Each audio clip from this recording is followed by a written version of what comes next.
It was through doors over there that I came in that hot summer's night, and there was a poster advertising the Burning album, which was the new album by the Wailers, that was by the door. And this place was heaving. I mean, packed to the rafters. And all you heard was, I hear the voice of the Rasta man say, and everyone shouted, Babylon, your throne gone down, gone down. Babylon, your throne gone.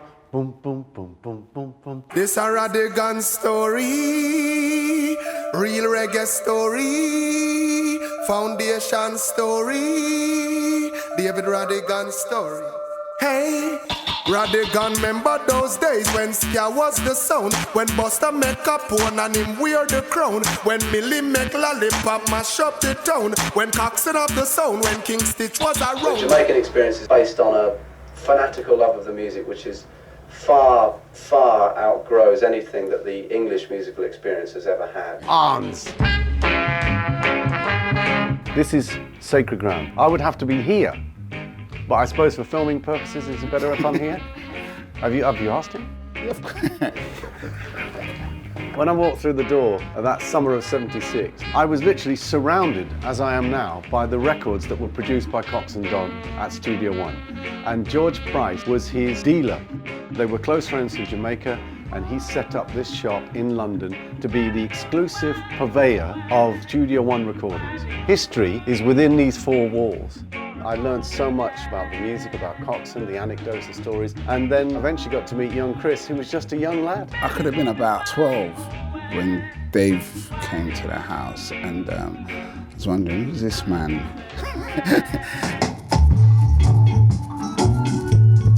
Freddie McKay, no longer with us, but beautiful voice.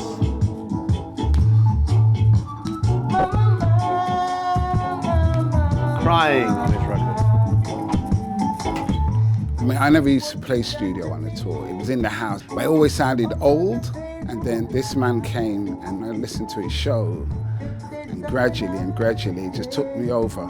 As a kid, you listened to his show, you watched Match of the Day, then you went out. You didn't go out until David Rodigan's show, and that's like my generation growing up. A reggae music, come make we dance it quick. I see him on the telly, and I said, what? I was shocked, because all the time I would think it was a black guy. You understand where I come from? Yeah. It's good, and it's surprising. Hearing him play and hearing the quality, no white boy not supposed to know them tune. No white boy not supposed to be able to play them quality music, because those music were originated from Jamaica. It was a hot summer's night back in the '70s. You see, there's no shop doorway. That's the thing. I think it must have been on the Fulham Palace Road. I was literally walking down here. From this shop doorway, I saw a cloud of smoke, and I thought there was a fire. I thought the shop had caught fire. But when the smoke cleared, there, in the doorway, was Bob Marley on a big split with Wire Lindo, and I just couldn't believe it. And I just rushed up to him and said it was an amazing gig, and I'm a big fan, and literally he said, that's cool, and it was that quick. And then this car screeched up, and he said, I've got to go, and him and Wire Lindo got into the car, and as the car pulled off down Fulham Palace Road, I'm standing here going, I just met Bob Marley, and I turned, and he waved from the back window of the car. And that was the night I met Bob Marley. You hear it? For the champion Rodigan, you are fighting. We are standing outside Gossip's Dean Street, where Papa Face and myself were resident DJs for 20 years. The vibe was incredible, and we were in a box, literally. And when we first started, there was no aircon. The sweat was just dripping off the ceiling, dripping off, but people loved it. And it got really, really hot as it got more and more popular. The music was the common denominator, that was the magnet. This was the reggae club in Soho. It was a big deal.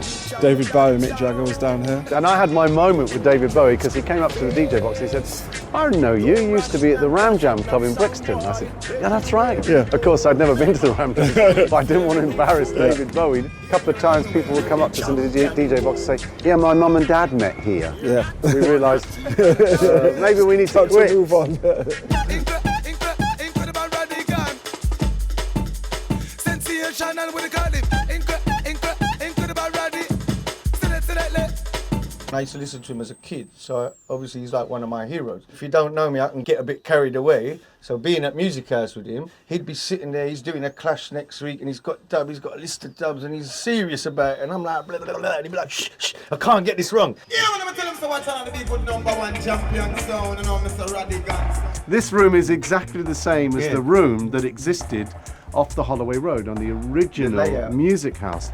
Leon is the cornerstone of this place, and he's the man that cuts the dub plates. He's the man that does the mastering, where these plates have been cut for decades. If you'd never been there before, forget it. You'd walk in, you'd be like, yeah, I'm here to cut a dub. They'd be like, yeah, wait in the queue outside. And you're like, okay. It had to be now, it couldn't be tomorrow. The obsessive nature of DJs was such that they wanted to be ahead of the curve. They wanted to have things that nobody else had. And it applied to junglists, it applied to the whole underground roots music scene. Enjoy yourself. Enjoy. My early remembrance of David is him coming in the studio and certain man running out thinking he's immigration and people running around the place. They're like, who's this white man with this suit? Who is he? Who is he? After they realised who it was was always love. Oh, Mr. David, how are you, son? Good to see you. Original Black Slate. I didn't know it was you.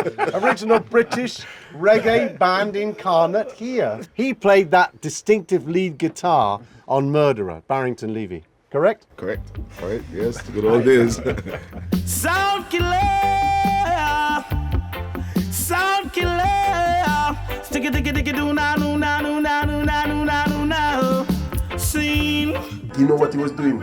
He was playing the music different. He was winning sound clashes like constantly, you know what I mean? So I know that guy have loads of trophies, man.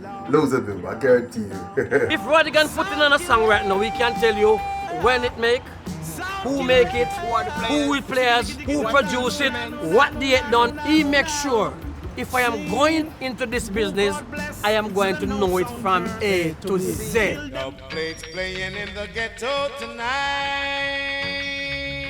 We're gonna rock it tonight. Rodigan gonna rock you tonight. This is the backstage area we're in right now, right before you go on main stage. I remember seeing David just kind of lurking here in the corner. Casper said to me, you should come down and play at the Dub Police. I had become aware of dubstep because of my son, Jamie. I didn't get it completely in the beginning, but I understood it and then I got into it.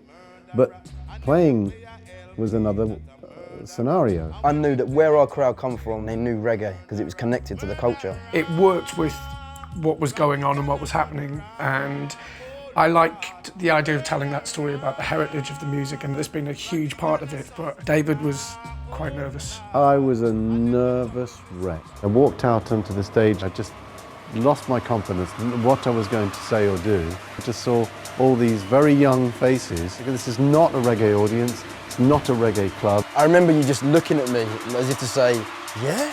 Is this what it is? I remember seeing you playing your first few tunes and it just like, just a wave of energy. The place exploded. I mean, they just went completely nuts. The enthusiasm swelled in a wave from the audience up onto the stage.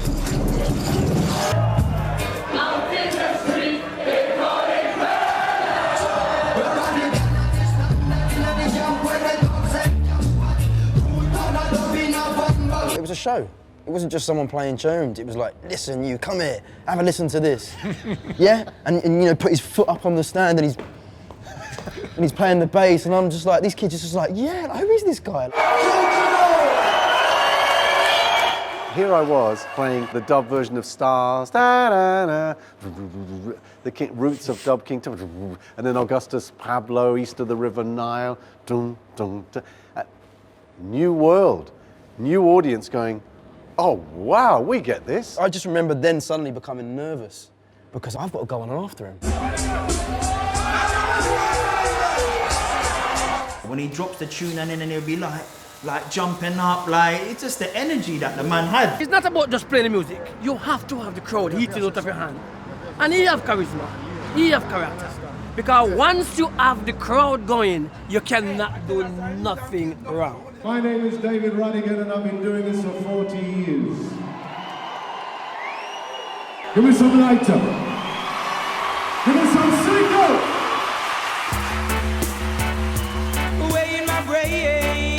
Music is the heartbeat of the city. You can be part of something that is completely different to anything else you do in your life. That's what this music is all about. That's what London nightlife is all about, breaking out of your shell. When night time falls, your world changes. No cocaine. I don't wanna go insane. Way in my brain. No cocaine. I don't wanna go insane.